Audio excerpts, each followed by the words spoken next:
एक व्रत ले रखा है, श्री कृष्ण भजन। श्यामा श्याम श्यामा श्याम श्यामा श्याम श्यामा श्याम कृष्ण व्रताः। एक व्रत की चर्चा कर रहे हैं भीष्म जी अंतिम समय। कौन सा व्रत?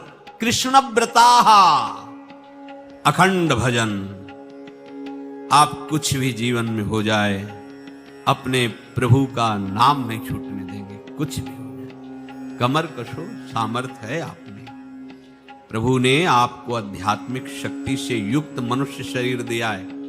ये साधन धाम मोक्ष कर द्वारा पाई न जे परलोक संभारा, मिला ही है। इसीलिए ये जो बातें बनाते लो राम से भजन में मन नहीं लगता, ऐसा वैसा, ये आप भोगों में सुख मानकर, स्नेह संबंधियों में सुख मानकर ऐसा बोल रहे हो।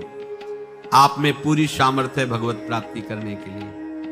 चाहे जो जहां भी जन्मा हो, मनुष्य शरीर पूर्ण भगवत प्राप्ति के लिए युक्त है, उसमें कोई कमी नहीं है। सब में भगवान ने ज्ञान शक्ति दी है। वो ज्ञान शक्ति भोगों के कारण आपकी ढक गई है। आपने अपने अध्यात्म शक्ति को जागृत न करके भोगों में रत होने के कारण वो सुषुप्त पड़ी है। आप सुप्त शक्ति को जागृत कीजिए।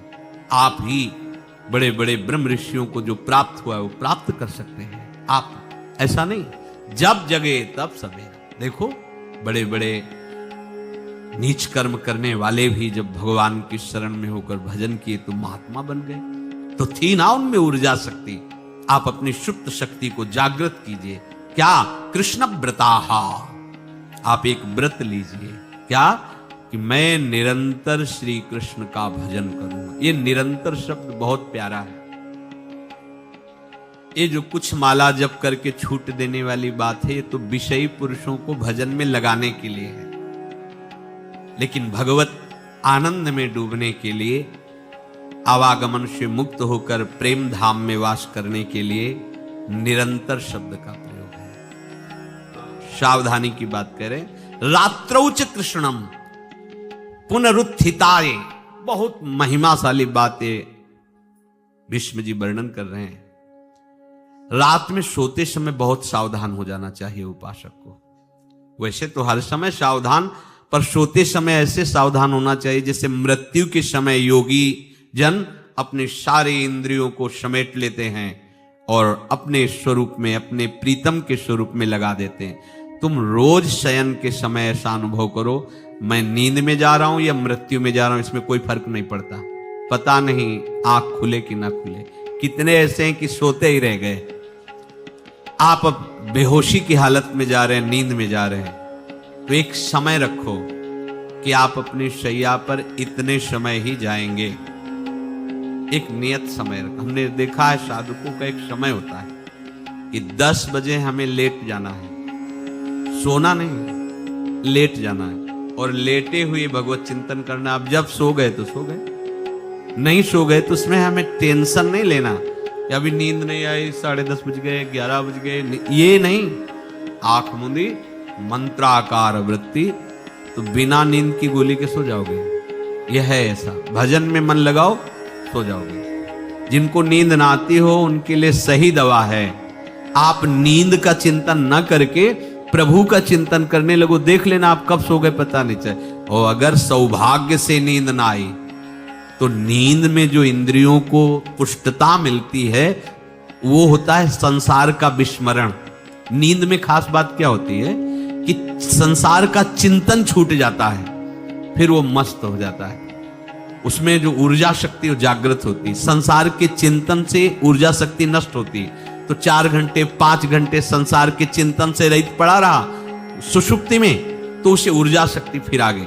और अगर 4-5 घंटे आप प्रभु के चिंतन में रहे तो संसार का चिंतन छूटा, आनंद सिंधु का चिंतन हुआ। तो ये नहीं होगा कि आज रात्रि सोया नहीं तो बहुत टेंशन है, परेशानी, ऐसा नहीं। ये बहुत सावधानी की बात। प्रायः इस सावधानी में नहीं रहा जाता। सोते समय कोई वार्ता नहीं, कोई अन्य चिंतन नहीं, चुपचाप अपने मन को हटाकर केवल इष्टमय करो। कब नींद आ जाती है इसकी चिंता मत करो, इष्टाकार वृत्ति करके ही सोना चाहिए। तो आगे जो लिखा है पुनरुत्थिताय, जब उठो तब वैसी वृत्ति। तो कुछ दिन बाद स्वाभाविक हो जाएगी, स्वाभाविक हो। अपने तो इतना तक देखा है कि जैसे आधा पद में होश रहा और निद्रा आ गई, तो जब चेतना आई तो उसी पंक्ति से, जहां से होश गायब हुआ था, उसी पंक्ति से जागरण प्रारंभ हुआ। ऐसा ही जब ऑपरेशन के समय बेहोश किया गया था तो उनसे कहा था हमें बता देना कुछ मिनट पे, तो उनका हाँ लगाने वाले इंजेक्शन और कुछ ही सेकंड में इसका असर, बस।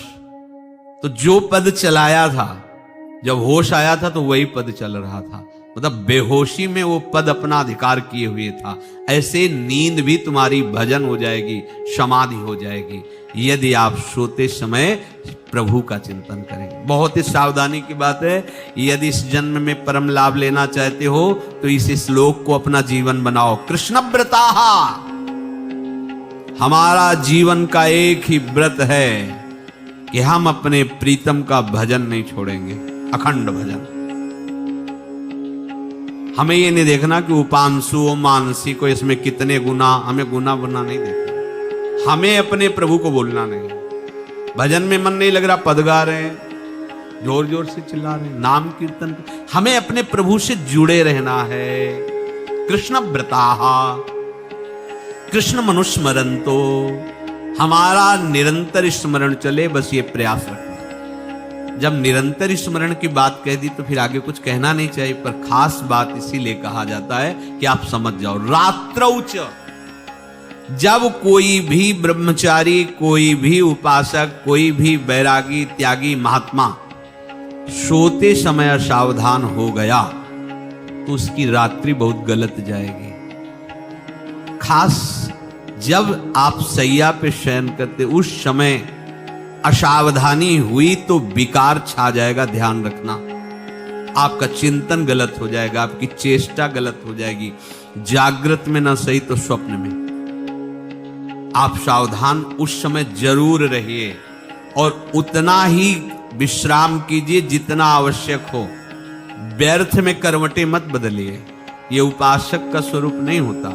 रोगी है तो बात अलग है, बड़े असाध्य रोगों से, नहीं तो ऐसी दिनचर्या नहीं होनी चाहिए। क्या बजे? 3:30, अभी आधा घंटा तो है, फिर कमर ओढ़ लिए, ये साधक का नहीं होता। उचित समय, जो मान लो 4 घंटा विश्राम का, तो अब ये नींद का विषय आओ या ना हो, हम तुम्हारे लिए पुष्प बिछा के नहीं बैठेंगे कि आ जाओ आ जाओ, आ जाओ। नहीं आई तो अब ये नहीं गया, अब इतने समय नहीं आई थी, अब 4 बजे उठने के समय कैसे नहीं, ये फेंका। उसमें विचार नहीं किए, पहले फेंको और सैया से नीचे उतरो, भूमि को प्रणाम करो, आगे बात नहीं। वो फिर आपको ऐसा होता है 10 मिनट में तो कोई बात नहीं, 10 वो पार कर देगा, घंटा दो। रात्रौ च कृष्णम पुनरुत्थिताय, ये नियम लीजिए। सोते समय आप बिल्कुल मृत्यु दशा की स्थिति लाइए, जैसे मरने वाला नहीं होता, सब जगह से मन हटाकर। और सच्ची है, पता नहीं आंख खुले कि ना खुले, ये बड़ा धोखे का जीवन है। ये ऐसे हजारों लोग सोए और सोते ही रह गए। हमको धोखे में नहीं रहना। सुबह जग जाएंगे तो फिर भजन करेंगे, लेकिन हम बिल्कुल तैयारी में। तो जब ये था कि किडनी कभी भी फेल हो सकती, तो हमें ज्ञान तो था नहीं ऐसा उस समय, तो हम रात्रि में जब शयन का समय, तो कपड़े कौन थे, कोई पैंट शर्ट थोड़ी था, सब हटा चला, ऐसे रज लगाई, राधा वल्लभ जी को ऐसे बांधा, चरणामृत लिया, पूरी तैयारी में, क्योंकि पास कोई था नहीं। तो ये होता था कब मर जाए, कैसे बताएं कितना सुख, एकदम युगल चरणारविंद में तदाकार होते।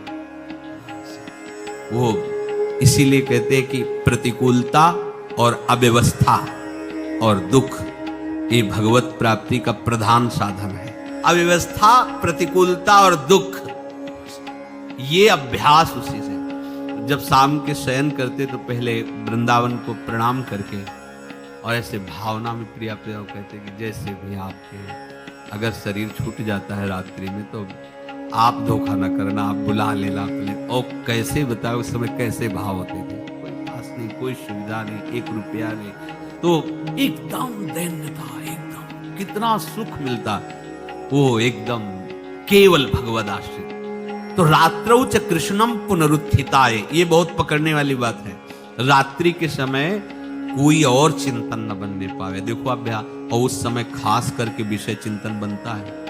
ध्यान रखना, दिन भर लड़ते रहोगे इंद्रियों से, और जब आप शयन के समय जाओगे तब वो अवसर ढूंढेंगे और आपको विषयों में फंसाने की चेष्टा करेंगे। कोई क्रिया या पूर्व में कोई क्रिया या कोई दृश्य या कोई बात, अगर कहीं मोबाइल से मित्रता है और बगल में रखा है तो भूल जाओ, रात्रौ च कृष्णम पुनरुत्थिता च। जब तक नींद नहीं आती तब तक फिर वो ऐसी सामग्री डाल देगा तो बर्बाद हो जाओगे। साधक मान लो, हमारी प्रार्थना मान लो, हम मानते हैं कि आज के समय में यंत्र का बहुत बड़ा प्रभाव है। अब यंत्र का प्रभाव देख लीजिए, यही छाती पे मोबाइल होगा, यही धड़कन के साथ वो घंटी बजे और कुछ नहीं। ऐसा भगवान का खेल रचा है। और इसमें सबसे खतरनाक बात है कि आप जो चाहो देख सकते हो, जहां चाहो, जैसे विश्व की पूरी बात, पूरा विश्वात्मा है, ये विश्वात्मा स्वरूप है, सर्च करो देख। अब अगर साधक सावधान नहीं है तो समाज में तो ऐसे कट गया। अब एकांत में जब शयन के समय गया, उस समय मन आपको फंसाने की चेष्टा। प्रार्थना है, अगर आपके पास मोबाइल हो तो एक उसका समय रखो। अगर आपको ऐसा लगता है कि कोई परिस्थिति आ जाए, हम स्विच ऑफ किए हैं, तो एक और मोड कहते हैं, कोई फ्लाइट मोड दो, क्या मोड में लगा दो, सीधे मत रखो, मोड में लगा दूर रख दो। आप अपने चित्त को प्रभु में जोड़िए। रात्रि के समय मोबाइल का प्रयोग मत कीजिए। सुबह उठते ही आपको कुछ चिंतन नहीं करना। सबसे पहले उठते ही, यदि आपके अभ्यास में आ गया तो ऐसा ही होगा, नहीं तो आपको पहले सदगुरुदेव भगवान का प्रणाम नमस्कार और कुछ भक्तों का, और फिर नाम जप। भले 5 मिनट ही करो, अपने आराध्य देव का सुमिरन, फिर अपनी दिनचर्या करो।